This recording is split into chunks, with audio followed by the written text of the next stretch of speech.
আপনি বাংলাদেশে বাস করেন অথচ এই তিনটি নিয়ম মানেন না, তাহলে ভবিষ্যতে আপনাকে ধুকে ধুকে মরতে হবে। চলুন এই তিনটি নিয়ম কি একটু জেনে নেই।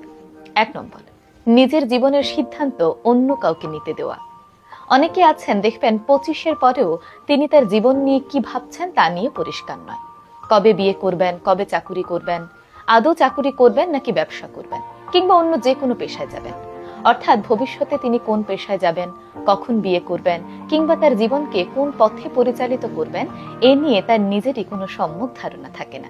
বরং সারাক্ষণ বন্ধুদের সঙ্গে আড্ডাবাজি কিংবা মোবাইলে রিল স্ক্রল করতে করতেই সময় চলে যায়, যাকে বলে উদ্দেশ্যহীন জীবন।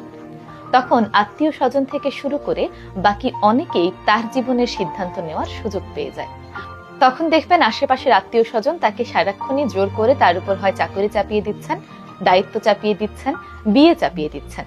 কিন্তু তিনি যদি তার 25-এর আগেই সিদ্ধান্ত নিয়ে নেন কবে চাকরি করবেন, কিংবা আদৌ চাকরি করবেন কিনা, কবে বিয়ে করবেন, এই জিনিসগুলো সম্পর্কে তার নিজের যদি সম্যক ধারণা থাকে, নিজের জীবনকে কোন দিকে তিনি পরিচালনা করবেন তা নিয়ে আত্মীয় স্বজনরাও মাথা ঘামাতে আসবে না। অর্থাৎ নিজের জীবনকে নিজের মতো করে নিজের ইচ্ছে মতো পরিচালনা করার স্বাধীনতা পাবেন।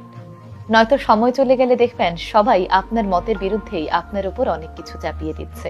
অর্থাৎ আপনার জীবনের সিদ্ধান্ত অন্য মানুষরাই নিচ্ছে। 2 নম্বর, টাকা ম্যানেজ করা না শিখলে। বাংলাদেশে টাকা ইনকাম করা যতটা কঠিন, টাকা ম্যানেজ করা এর চেয়ে বেশি কঠিন। আমাদের দেশের যুব সমাজ তো কোনো না কোনো ভাবে একটি সময় পরে গিয়ে টাকা ইনকাম করে ঠিকই, কিন্তু সেই টাকা আসলে ম্যানেজ করা তারা কখনোই শিখে না।